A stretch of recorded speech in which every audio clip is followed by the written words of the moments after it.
Good morning, everyone. Welcome to the Hong Kong Palace Museum.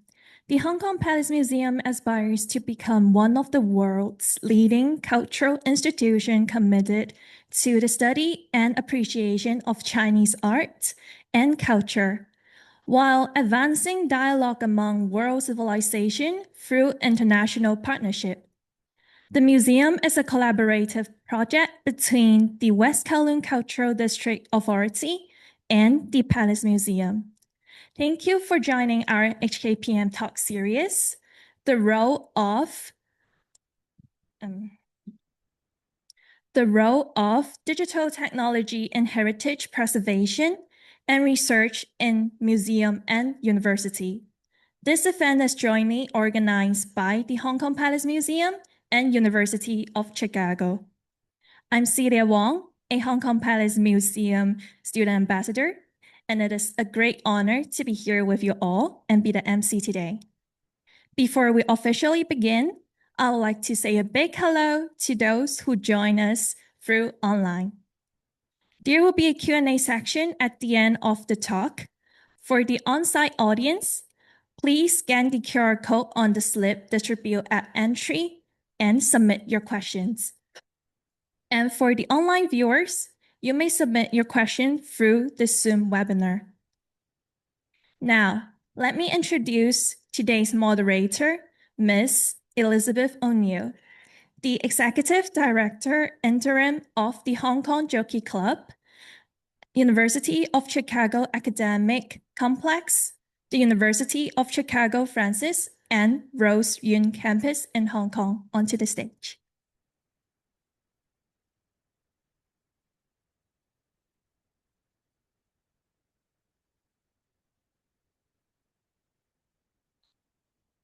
Good morning, everyone. It's my pleasure to welcome our in-person and our virtual audience to this event co-organized by the University of Chicago and our gracious hosts, the Hong Kong Palace Museum.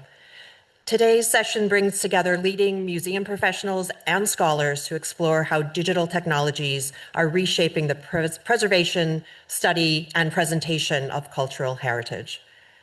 Reflecting on new exhibitions on Egyptian art here at the Hong Kong Palace Museum and the exhibition opening today at the University of Chicago's Hong Kong campus, the speakers will share insights into innovative digital cultural heritage projects, the contribution of digital technologies in the museum context, and in transformative interdisciplinary research. So before I introduce our speakers, I would like to take just a few very brief moments to introduce the University of Chicago for those of you who might be less familiar with who we are and what we do. University of Chicago was founded in 1890 and is a world-leading research university. For more than 135 years, the university has forged its own path. This has led to new schools of thought and a transformative education for students. And it has also laid the groundwork for breakthroughs across sciences, medicine, economics, law, business, history, culture, the arts, and humanistic inquiry. Indeed, this thought leadership is reflected in the 101 Nobel laureates affiliated with the university. In addition to our home campus in Chicago, we have global centers in Paris, Delhi, Beijing. We have a campus in London, and our flagship campus in Asia is here in Hong Kong. As a university, we have a strong commitment to the arts and humanities and to heritage and community. And in fact, perhaps some of you have been to our Hong Kong campus in Mount Davis, where you will know that we have a revitalized grade 3 heritage site and provide guided tours and special exhibitions throughout the year, one of which you'll hear a little bit more about today. So for today's session, again, the main event, we are delighted to collaborate with the Hong Kong Palace Museum to explore the role of digital technologies in heritage preservation and research in museums and universities. Without further ado, I would like to introduce today's speakers and invite them to the stage. So, okay, well, all together, that sounds good.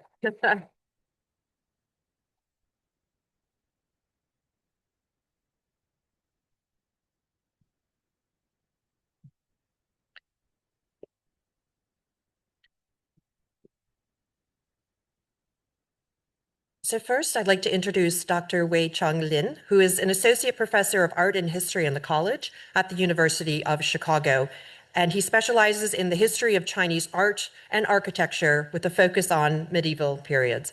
His primary research interests concern issues of visual and material culture in Buddhist art and architecture, and China's funerary practice through history. Professor Lin is the faculty director for the Dispersed Chinese Art Digitization Project and is also the curatorial consultant of the exhibition Fragmented Yet Connected, Paths to Wisdom at the Zhihua Temple, which is opening today on the UChicago campus here in Hong Kong. Joining us remotely, you will see on the screen from Chicago, pleased to welcome Dr. Timothy P. Harrison, professor of Near Eastern Archaeology and director of the Institute for the Study of Asian Cultures at the University of Chicago, or ISAC. Professor Harrison is a renowned academic leader and scholar with decades of research experience in the Middle East, and he is also a professor in the Department of Near Eastern Languages and Civilizations at the university. Next, I would like to introduce Dr. Daisy Wang, the Deputy Director and Chief Curator at the Hong Kong Palace Museum. An award-winning international curator and institutional leader, Dr. Wang is responsible for the strategic and managerial direction of the museum's ambitious exhibition program and curatorial research. Dr. Wang also leads the museum's design and publishing teams. Dr. Wang will be co-presenting with Ms. Yannick Ma, the Assistant Curator of the Hong Kong Palace Museum. Ms. Ma's research interests include critical heritage studies and new museology. And at the Hong Kong Palace Museum, Ms. Ma has served as an in-house co-curator for the major exhibition, Ancient Egypt Unveiled, Treasures from Egyptian Museums, and has made many other curatorial contributions to other exhibitions. Since its opening in 2022, the Hong Kong Palace Museum has launched over 100 digital projects for its exhibitions and must consider how they harness the power of technology to create memorable visitor experiences while balancing and connecting objects, information, and technology.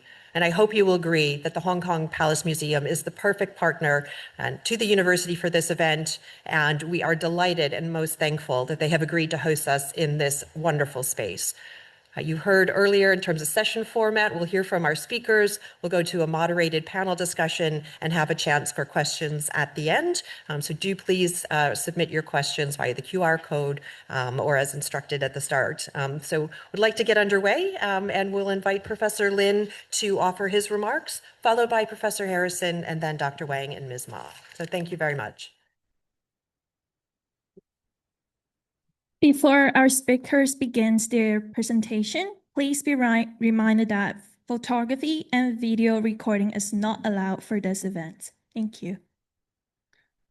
Thank you, Elizabeth, for the general introduction, and then the also thanks to everyone who comes to the event today, and of course I want to thank to the Palace Museum in Hong Kong for organizing the panel. So let's get on the way. If I can have my slide, okay, yes. So I want to use this very brief talk and this opportunity to introduce an exhibition that is called Fragmented and Connected, a Path to Wisdom at the Zhihua Temple that Elizabeth also mentioned about earlier in the introduction. And the exhibition is going to be open this afternoon at the University of Chicago campus. So I wish most of you can join us at the opening this afternoon. The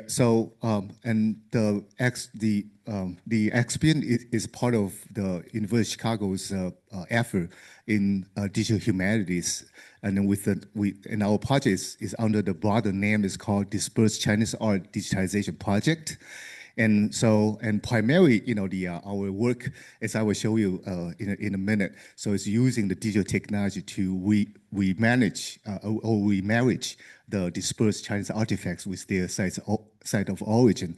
So, and in this and in this exhibition, we're going to feature the Zhihua Temple in Beijing, as you can see on the screen. And then there's a tall building right there in the back, and that's called Wan Fo Ge, or 10,000 Buddha Pavilion. That's kind of the feature of our exhibition. And then the genesis of the exhibition is actually from these three images on the board. The one on the right I can see is the image of the Wan Fo Pavilion before things happened. As you can see that, above the Buddha, you can see a reset, what we call the recessed cover seating, or Zaojing in Chinese. And then, so the picture was, the photo was taken in 1931.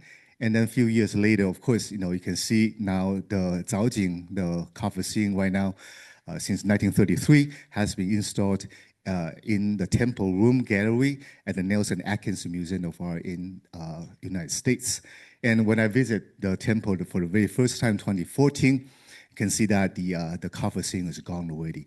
So I think the juxtaposition of these three images together, of course, talks about the relocation of artifacts. Right. So, and I think the collections in the museums around the world all starts with this kind of relocation, or sometimes you can say the dislocation. But I think this relocation is not simply taking one artifacts from one place to take it down and then put it into another place alone. So I think in this removal by itself, it also involves the changing concepts and significance of the artifact itself. So DCADP as a project, the goal of the project primarily is trying to do something in reversal. So we want to take the artifacts down again and then digitally and put it back to its site of origin.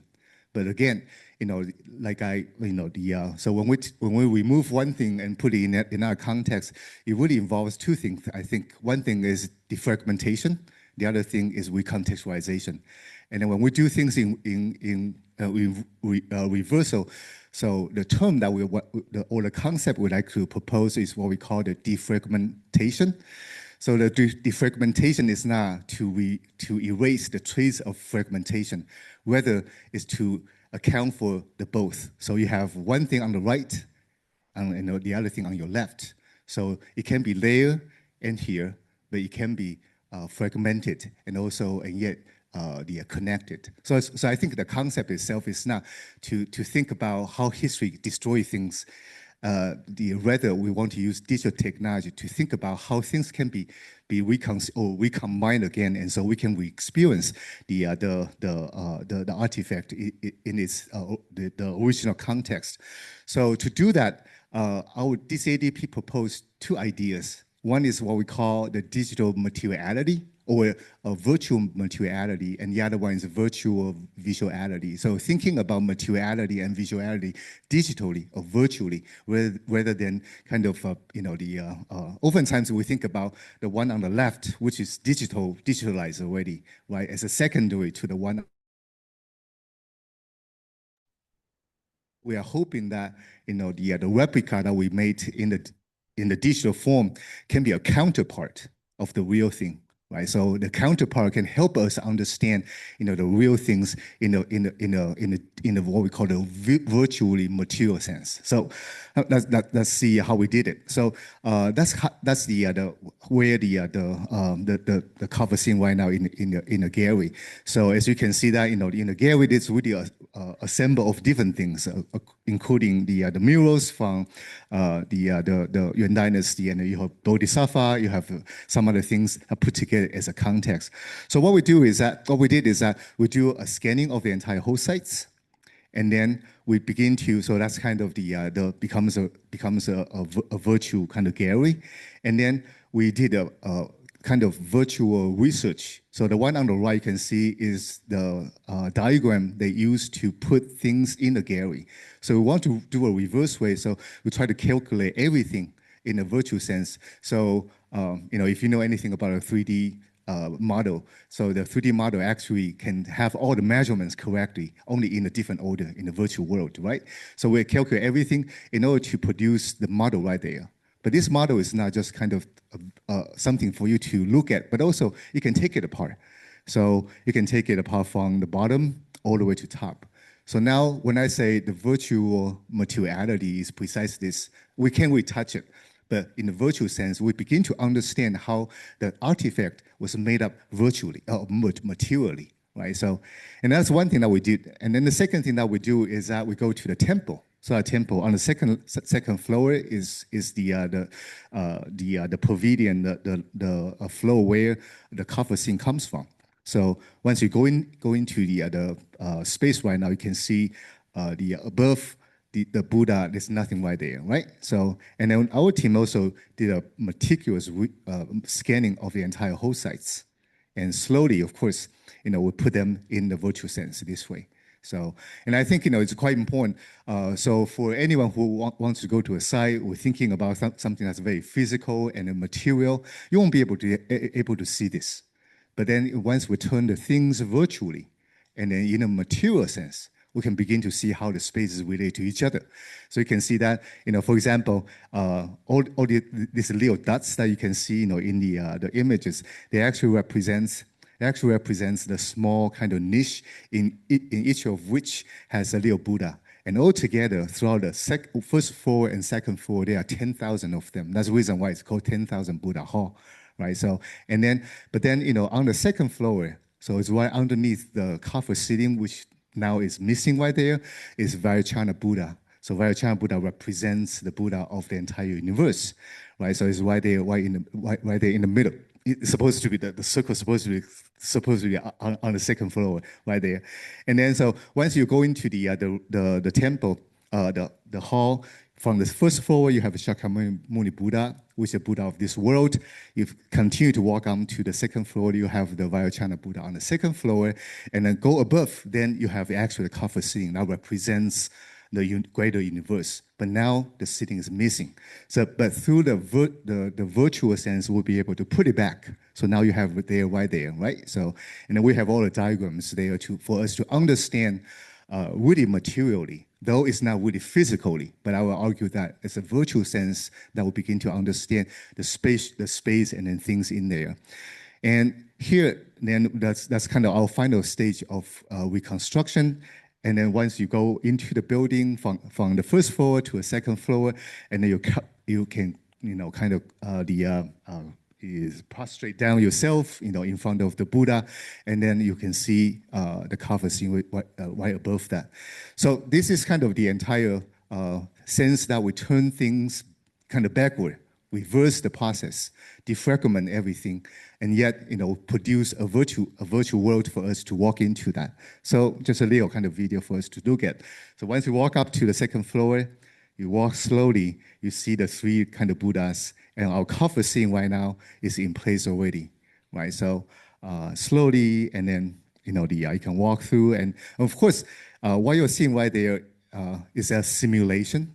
So I think it's quite important. I think for the digital technology, what we can do is that we can simulate the potential or possibility of seeing the entire whole space, as you can walk into it. But this virtual world, of course, is not existing anywhere. When you go to the real site, it's not there. When you go to the museum, you see this cover scene, and yet you don't really have the entire whole thing, right? So, but I think I will argue that what you're seeing right there is what we call the virtual visuality that presents not the real thing, but yet through this kind of the virtuality, we'll be able to kind of give you a new vision. For example, what you're seeing right there is a manipulation of the space. We try to kind of add some atmosphere, so you'll begin to see the aura, and then the entire room in the aura, and then slowly you backtrack to see the entire whole thing. But of course, you don't forget about that thing right there. So I think one thing can only in one place at a time, but virtual reality enable the understanding of one thing in different spaces, connecting the different space and different times. And I think that's kind of the essence of what we do, right? And also in this more inclusive kind of paradigm rather than exclusive, which means that a lot of times we think about artifacts can be only one not the, it can the authenticity is so important. It's one thing, one thing can only exist in one space.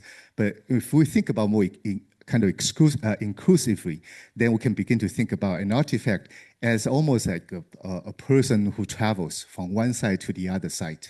And then so I think, only in that sense, then we begin to see the biographical accounts, a narrative, a history of an item that exists not in one moment, but in a flow of time, right? So, and then I would suggest that, in a lot of museums, we have different artifacts, and each of the artifact has its own, or has its story and narrative for us to recount.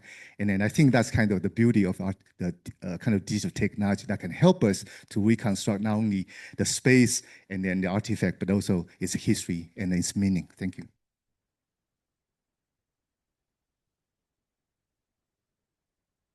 Dr. Lin, thank you very much. Fascinating, and visuals are amazing. So I would now like to welcome Professor Harrison to join us, again, from Chicago and on your screen. So thank you, Professor Harrison.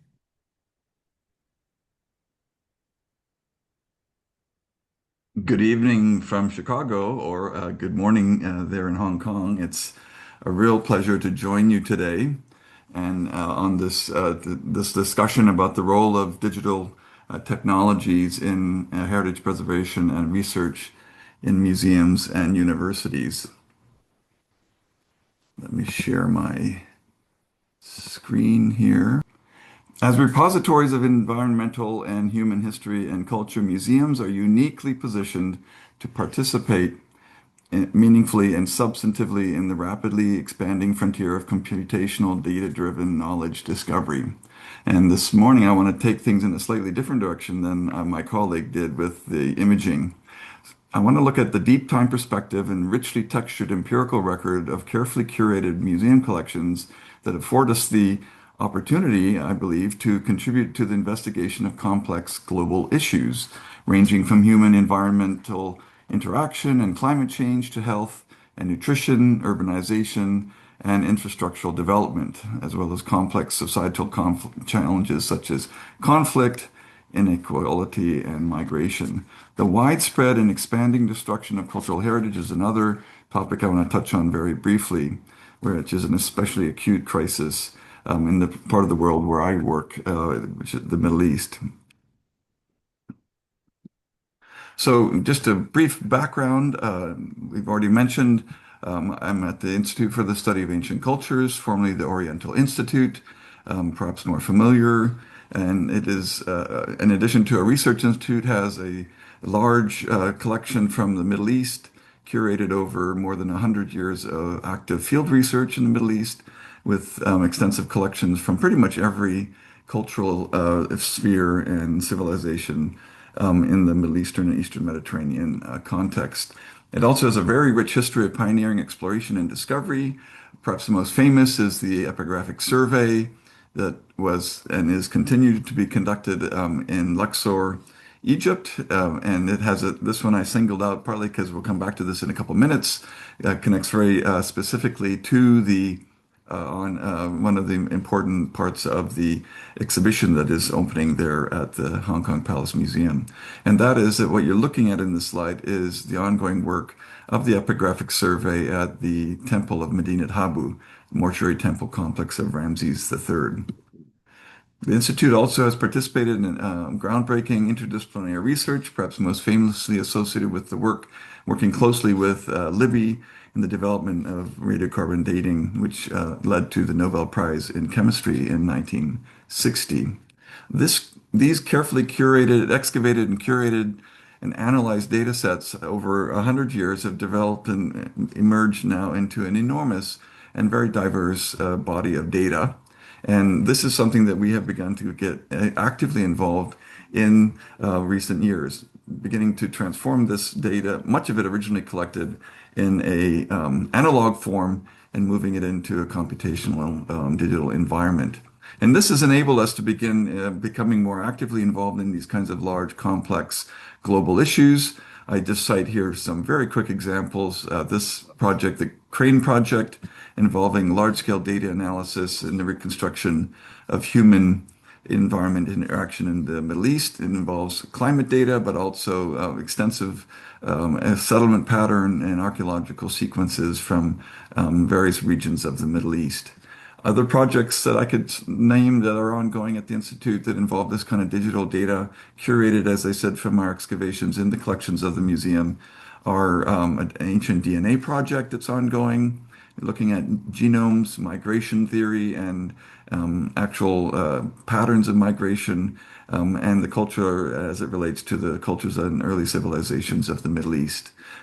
A lot of textual analysis. The Institute is well known for its long dictionary projects.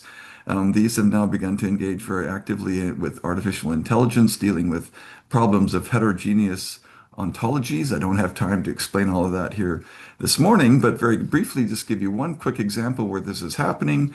Some of you may have heard of the Chicago Assyrian Dictionary, a project that took place over about 100 years, almost the entire length of the history of the Institute. You can see the 26 some volumes that resulted, hard copy. You can see some of my colleagues working with the actual card index files that they produced with thousands and thousands of entries over time. These sources of information, an incredibly rich body of knowledge of ancient Mesopotamian history and civilization, have been digitized and now moving into a rich, highly integrated database. And in this past year, we have been working very closely with colleagues in computer science on the development of tools using various AI technologies. I will mention one of them now, since it's in the news almost every day these days. Anthropic Claude has been working with closely on the development of some of these kinds of tools. These kinds of research also are really, really important for not only the knowledge that they give for us in those of us who are studying this ancient historic context, but it also, as I've been saying, brings that information into modern debates and discussions about some of the complex issues that I alluded to at the beginning of my presentation. Finally, one other important area is cultural heritage preservation. As I mentioned, cultural heritage is at risk intensively these days, and particularly in the Middle East, now more than perhaps any other time in history. War, urban sprawl, economic development, and looting are some of the classic problems that lead to this kind of damage. And this has led to the establishment and the Institute of the Chicago Center for Cultural Heritage Preservation, led by my colleague, Professor Gil Stein. The center is an interdisciplinary one with a global focus, not just on the ancient Near East, and it seeks to develop partnerships and innovative models to document and preserve and restore both tangible and intangible cultural heritage in the countries and communities across the regions where we work. Just two quick examples of the kind of cultural heritage preservation projects that Professor Stein has been involved in. One was in Afghanistan, a heritage mapping partnership with colleagues from Afghanistan and the ministry there. This was before the recent return of the Taliban. They were able to document more than 29,000 sites using satellite imagery with their on-the-ground ground truthing. And second and lastly, they were also able to build a database with the museum and heritage professionals in the museum in Kabul, and built this enormous digital inventory of records, which has become incredibly valuable in more recent years with the kinds of destruction that we have seen and reported in the news after the return of the Taliban to control of the country. My last example on the cultural heritage is my own work that I've been involved in southeastern Turkey. There have been many different conflicts, but in this case, the most damaging one has been very, very recent in 2023 with the massive earthquakes that destroyed much of the region.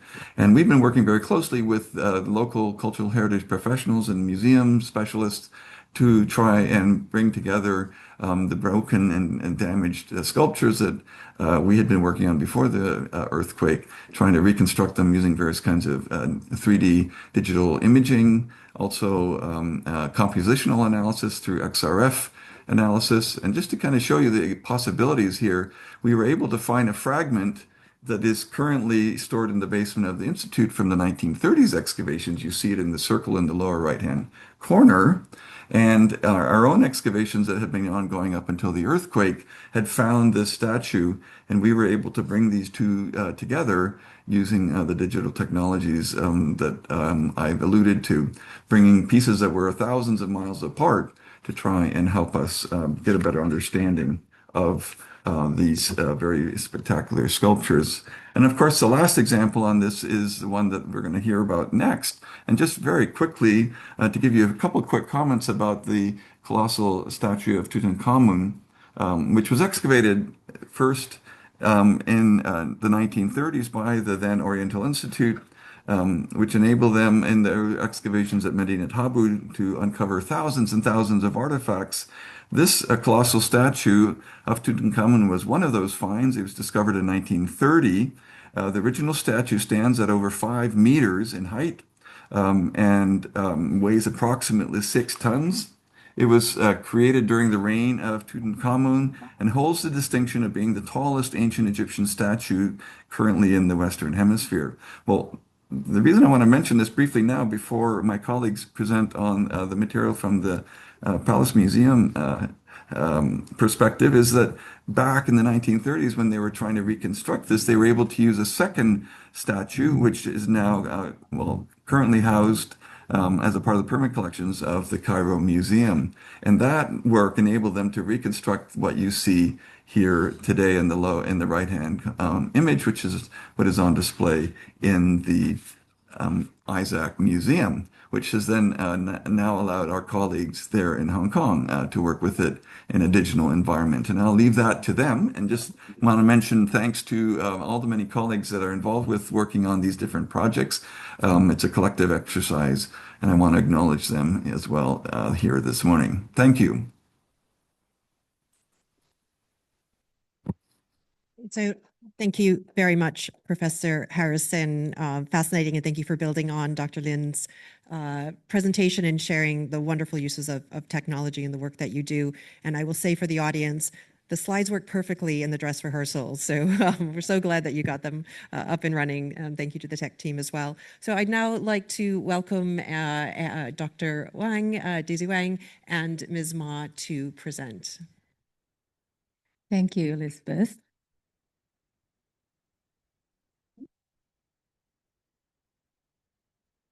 Okay, now we're going to switch slides, and we're going to switch gear from universities to museums. We want to first start with introduction of the Hong Kong Palace Museum. If you haven't been here or haven't explored our newest exhibitions, so this museum brings together the finest of Chinese and world art, and that's our mission. We're a bridge, we're a window. Through exhibitions, through digital technologies, and through events like this, we want to solidify Hong Kong's position as a center for culture and artistic exchange. We are about 4 years old. We're going to celebrate our fourth anniversary in early July. So far, we have welcomed more than 4.5 million visitors, and we have just opened our 34th new exhibition.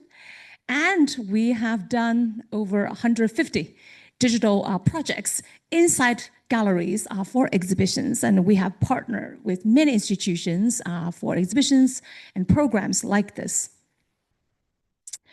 So today, my colleague Yannick and I would like to share with you different types of digital projects we did for exhibitions. The first type, unfortunately, I think it closed a couple of days ago, is a wonderful exhibition called The Ways in Patterns. So this exhibition did not include any objects. So it's all digital, like you would experience this afternoon for Professor Lin's exhibition at the University of Chicago Hong Kong campus. So this exhibition really was inspired by a digitization project which utilized the digital data, basically beautiful images of designs and decorations on beautiful objects, to create a wonderful experience. And the second type of digital projects we have done for many exhibitions is artistic and imaginative. So this is an exhibition we did in collaboration with Palace Museum in Beijing and the Louvre to feature horses in Chinese and in world art. So what the artist, Jeffrey Shaw, has done is to use his imagination, but also based on images or 3D scanning of the objects to create flying horses to activate the space, but more in an artistic way. So imagine the museum gallery would be a theater. So this would be the setting. So very beautiful, very imaginative, and attract a lot of kids' attention and adults' attention alike. Now, we want to share with you a secret recipe. How do we do digital projects and how do we do exhibitions in the museum setting? Again, is a secret recipe, not the recipe, because there are many different ways to do things in galleries. So I want to share this iPop model developed and originated from the Smithsonian. This is called iPop. Each letter represents a concept. So in order to have good exhibition or even a good digital projects, the Smithsonian colleagues analyzed many successful exhibitions. They find that when you can mix these 4 ingredients in your fried rice and roughly in equilibrium, so basic equal sort of amount or equal attention or emphasis on these 4 ingredients, you perhaps could have a very good experience for visitors, because each of us have different entryways into exhibition. For example, think about yourself. You walk into an exhibition, what do you look first? I look at objects first. Some colleagues tell me that they're very afraid of objects. They look at text first. They have to read everything before they can even look at objects, right? So in these 4 ingredients, you'll see Professor Harrison talked a lot about your collection. You know, in museums, we have objects, no problem. Professor Lin, you did a lot of research. You got a lot of data. You are not short of ideas, right? So we are focusing on 2 other ingredients in these museums in general. We focus on people. We focus on physical. Now, let's give you an example. How do we do this iPop model for a multimedia element you can enjoy today after this talk? This is in Gallery 2. The exhibition is about 1 day inside of Forbidden City from the time when the emperor got up at 4 o'clock until he went to bed at 8 o'clock. He did actually get 8 hours sleep, so it's not so bad. So this multimedia feature really looks at the dreamscape of the emperor. So it's imaginative. It's based on a work. It's based on a calligraphy piece the emperor composed. He composed a poem to commemorate his deceased wife who died at the age of 36.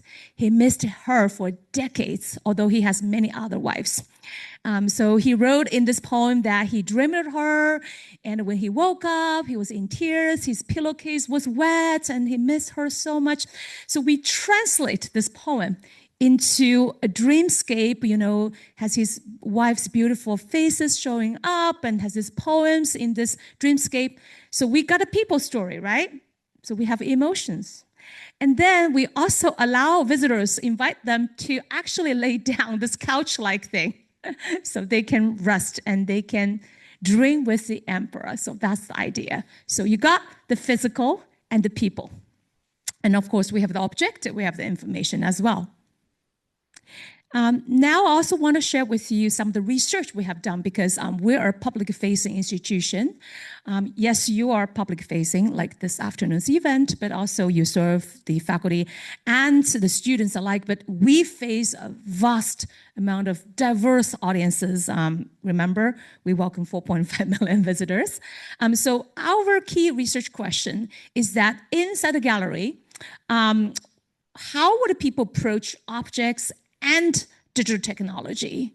And we also have the assumption or intention that we want people to enjoy both. Perhaps these 2 elements can shed light on each other so people can look back and forth. So this exhibition we did to look at the treasures from Forbidden City and also from the Palace of Versailles. And we have a wonderful book-sized portrait of Qianlong Emperor down in the 18th century, very small and it's exquisite.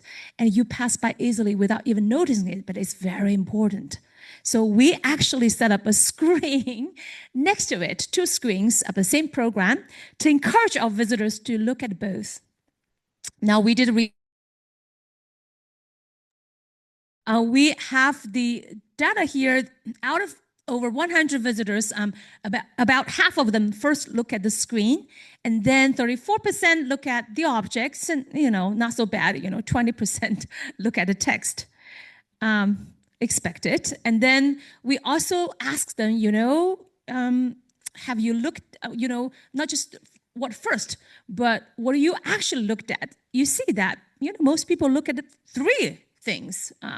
And most importantly, we are so happy to see that a quarter of the visitors actually compare the screen and the real object. So that's very happy result for us. Now, I'm going to hand it over to my colleague, Yannick, to talk about a very exciting project we have done for the Egyptian exhibition. Thank you, Daisy. I'll continue with another digital project from the ongoing Egyptian exhibition, which featured 250 treasures from 7 important Egyptian museums and Saqqara. We used projection mapping technology to digitally reconstruct the colossal statue of Tutankhamun, which is one of the highlight objects from the exhibition. And as you can see here in these two photos, the statue with and without projection, the projection virtually reconstructs some of its lost colors and lost parts. It also shows how tall the complete statue would have been, which is over 5 meters. The projection plays at intervals so the audience could compare the statue's current status with its reconstructed appearance. And the idea of reconstruction emerged from our research of the statue as we uncovered more evidence about its lost colors. So the statue, well, we are reading about the archaeological report of the statue's exhibition, which was conducted by Oriental Institute, the forerunner of ISAC, as Professor Harrison just mentioned. I came across a watercolor that captured the colors of the statue immediately after it was unearthed, which is far more vivid than what we can see today. And there's also a paragraph that documented the original polychromy of the statue. That's when we began to think, how could we show the audience the lost colors of the statues without physically altering it? We then looked to other color restoration and reconstructions of other institutions for inspiration. And for example, one is a virtual restoration. And at the exhibition, Mark Ruffles' Harvard murals at the Harvard Arts Museum, they used projected light to restore the faded colors of the murals. And another example is building physical replica at the Met's exhibition, Chroma Asian Sculpture in Color. A dozen of color reconstruction of the Asian, Roman, and Greek sculpture would play alongside their Asian counterparts. And given our available resources, we chose projection mapping. And in this approach, the reconstruction is a digital information that we combine with the statue. And beyond color reconstruction, the twin of the statue we're exhibiting is now housed at the ISAC Museum and underwent physical reconstruction in the 1930s. And the restoration did not only address the colors, it also reconstructed missing parts, including the crown, arms, legs, and the base. So they're returning the statue to its complete form and the original height. So the result ISAC statue provides us important reference when reconstructing the statue to its complete form. And now we turn to the technical challenges for the projection reconstruction. Unlike a flat surface, projection onto a flat surface is relatively simple, but the statue is a 3-dimensional object with uneven surfaces. So a 3D model is needed in order to correctly calibrate light onto the object. However, neither the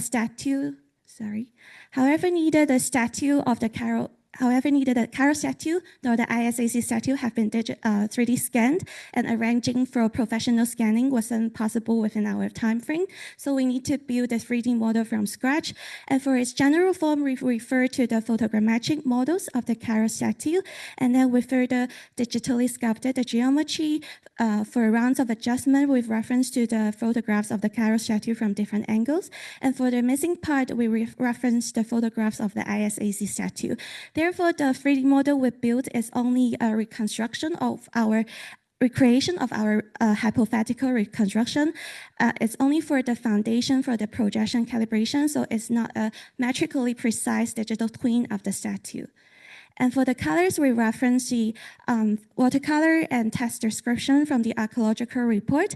There are also some more color traces left on the Carol statue that give us more color clues that were not recorded in the report. And the ISIC statue help us to determine the colors on the missing parts. And when the statue is finally installed in our gallery, we carry out extensive on-site adjustment. And on the left, you can see in the first test, much of the lights was misaligned. And in the final result, the lights fits perfectly. And to conclude, digital technology allow us to carry out virtual reconstruction that simulates the result of physical restoration. However, since the evidence about the original appearance of the statue is fragmentary, so our results can only be a recreation of a hypothetical reconstruction that involves uncertainty. And it is one plausible interpretation of how the statue might have been appeared 3,000 years ago, intended to give us an idea of its look in antiquity. And the purpose of this project is to invite the audience to imagine the statue as it once stood 3,000 years ago with 5 meters tall and with vibrant colors. And more broadly, we also hope this project could demonstrate that many ancient Egyptian cultures were not the plain stone we often see today. They were in fact very colorful. Thank you.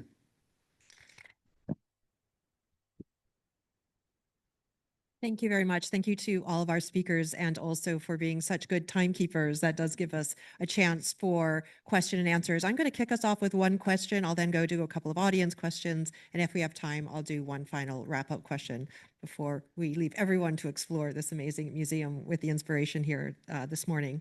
So each of you works at the intersection of physical objects and digital tools, and you've shared so many amazing examples. So in your own words, I would love to understand from each of you, if you had to narrow it down to one, what is the single most important way digital technologies have changed how you ask questions about heritage? So I'm going to put you on the spot since you're right here to my left. Dr. Lin, could you boil it down to one single most important way, if you could? Well, thank you. I think I'll probably just say it's really what we call revision. So it's revision. So seems like the digital technology really provides different ways of looking. Just a photography, when photography appeared, it would change the way of our seeing things. And if you look at the history of imaging technology, every new technology will bring about a new different ways of seeing. And I think what we are seeing right now is precise that. And the new ways of seeing, we kind of prompt us to think about world and then artifacts in a very different way. So I think that's kind of the precise kind of ideas I like to promote. Amazing. I'll stay here in the room, and then Professor Harrison will go to you last. So Dr. Wang, how would you describe in your own words that single most important aspect of digital technology? In the museum context, I would say imperative, because we cannot avoid it. Why can't we embrace it? We have been very proactive in actually putting technology in exhibitions dealing with heritage and particularly with antiquities. I think the audience here is still different from the audiences I work with in the United States. I think in Hong Kong and in mainland China, the audience are very interested. They're interested in technology. They're interested in exploring new things. So I think really coming here almost, I came here 7 years ago, and I really find exciting to work with audiences who are so open-minded, who embrace technology. So basically, this is our mindset. We want to embrace technology. Wonderful, thank you. Ms. Ma? And I would like to address this question maybe very specific to the case of the reconstruction of the colossal statue. And I think now we are combining more digital technology with heritage presentation. And some of my critics does that take away our focus on the object and see it as like a light show, like steal away our audience attention from the objects to the digital materials. Yeah, there is this question. And however, for our project, we try to balance the rhythm between the projection on time and the off time, so the audience could compare both the original status and also with its reconstructed appearance. Wonderful, thank you very much. Professor Harrison, would you like to respond to that question? I'd like to echo Professor Lin's comments, but move it more to data rather than sort of the more visualization aspect, which for us has, when we take these kinds of curated data sets or collections that I was alluding to in my talk, with this kind of technology enables us to it's a terrible word to use, but atomize or break the information down into incredibly smaller and smaller bits of information, and then to using these tools, these technological tools, to look at the relationships and all the different connections. It's a much more complex and highly textured picture that we get to see this way. And that enables us to really engage and participate in some of these very complex issues like migration, like climate change, that requires a very complex approach to trying to get into a deeper understanding of them. So this is, I mean, it's a kind of a multi-answered question, but it's still, if there's one thing, it's the ability to really kind of dig deeply into the highly textured information that are in our collections. That's wonderful. Thank you. I'm going to ask an audience question that somewhat, Professor Harrison, piggybacks on what you just touched on. And it's, I guess, reflecting the fact that various archaeological and heritage preservations are led by multiple entities across the world, across zones of conflict, and you did touch on that in some of your slides. And so the question is, to what extent do you work with like the UNESCO Virtual Museum of Stolen Cultural Objects? Do you have experience in working across different kind of, I guess, multilateral organizations in the work that you do? And again, any digital aspect of that would be welcome in terms of data or some of the other digital technology components to that question. So on the excavation or the, let's say, the discovery fieldwork side, the field projects are incredibly diverse. We have everything sort of from A to Z, not just archaeology, but all the way through to zoology. We have an incredibly diverse interdisciplinary mix of scholars and specialists working, trying to look at all the different types of information that we can gather from the fieldwork side. So that would be on that side. In terms of the cultural heritage preservation and the issue of conflict and destruction of heritage, these international bodies, absolutely. I wish I could bring my colleague Gil Stein into this because he's really at the forefront of those discussions. And I'm about to head off to a conference that he's organized at our other Chicago center, which is the Boyer Center in Paris, where we'll have a 3-day conference on the role of digital technologies in dealing with cultural heritage preservation. But absolutely, UNESCO, other international agencies are a crucial part of all of that. And one of the things that they're talking about, and I'm sure will be a big part of this conversation next week, is the building of inventories that come out of these destroyed and chaotic environments when there is conflict and destruction. Material starts to move. There's an enormous problem with antiquities trafficking, billions and billions of dollars of illicit trafficking. And one of the crucial issues is that my colleague Gil Stein is really pushing is the need to create this kind of global inventory that we can track and also help to protect artifacts when they go missing or when there is a destruction or damage through natural or human conflict contexts. Thank you very much, and thank you for the good work that you're doing in that regard. This question's for Dr. Lin, but it's such a good one from an audience member. I am going to ask everyone to give their response to this. So Dr. Lin, to you first, what is a dream project that you would like to see realized, again, with an emphasis perhaps on digital technology? No budget, no political limitations, no constraints. Blue sky thinking, what would be your dream project? And we'll let all of the panelists weigh in on that as well. That's not possible. So, yeah, I don't know. I mean, so because we have so many historical sites of cultural heritage in China, and then the team just talked about the dynamics, that involves a lot of different kind of institutions and parties and the stakeholders. I think while we're doing things on the ground, we also feel that way.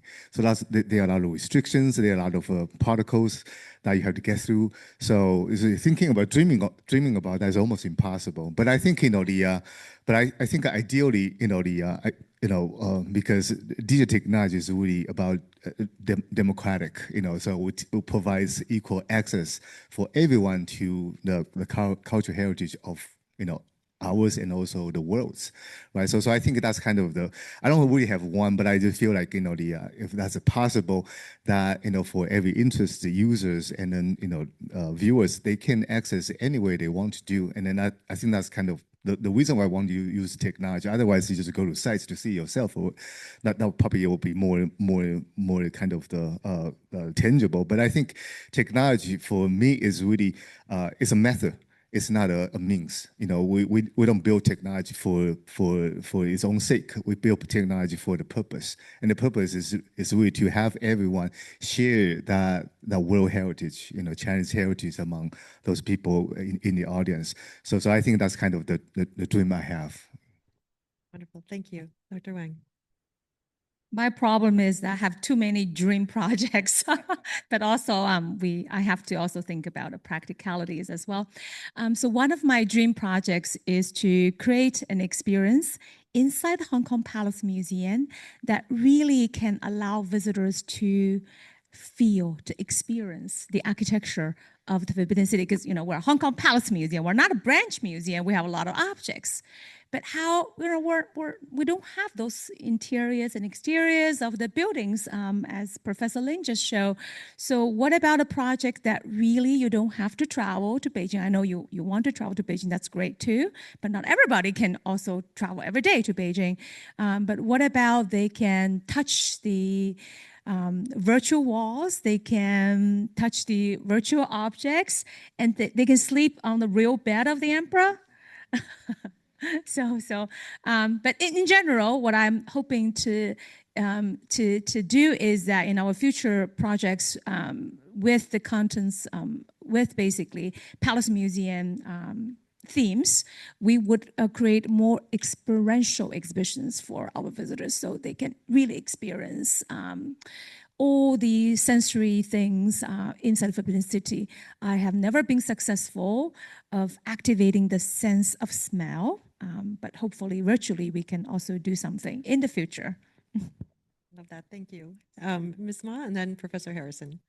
And to think very boldly, and also specific to the Egyptian exhibition, I would like that if it is possible, I would like to 3D scan all ancient Egyptian sculptures to provide a very big data, and then we can have AI to assist us to reconstruct a more accurate reconstruction based on this data. Yes. I like the bold vision. Thank you very much. Professor Harrison. I agree with this is an impossible question. So I'm going to answer it, I suppose, in a kind of general way. And that is often we fear, those of us who come at the study of culture from humanistic perspectives, that technology can, and especially these kinds of computational digital technologies, can all too often create a kind of homogenizing impact on culture. And in fact, I think what's been demonstrated this morning is the diversity and the richness of that diversity. And so for me, the dream is that we can continue to use these methods and technologies, but in a way that can help to really highlight and express and celebrate the incredible range of human experience and diversity, not just in and of itself, but as a way of learning more about each other, but also learning more collectively. And experiences like this, sitting in Chicago and being able to have time together virtually and remotely with colleagues in Hong Kong is an example of that kind of experience or cross-cultural experience. I think it's incredibly rich, and I can't help but, Daisy, remember meeting you in Beijing, and which was one of the ways that we got to have a conversation about participating in today's gathering. So, as an example, just to kind of illustrate that kind of possibility, it's an incredibly rich thing when it happens that way. Thank you very much. Well, we wish you were here with us in person, but your remarks very well received here in the room. So thank you. Just again, on behalf of the university, I want to thank my colleagues here, academic colleagues, and also to Dr. Wang and to Ms. Ma and to the Hong Kong Palace, of course, for Palace Museum hosting us here for this amazing session in this fantastic venue. And thank you to our audience members virtually and those of you in the room for joining us today.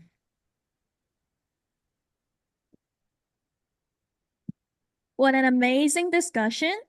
Thank you so much for all the speakers and the moderator for such an inspiring discussion. Please put our hands together and give them another round of applause.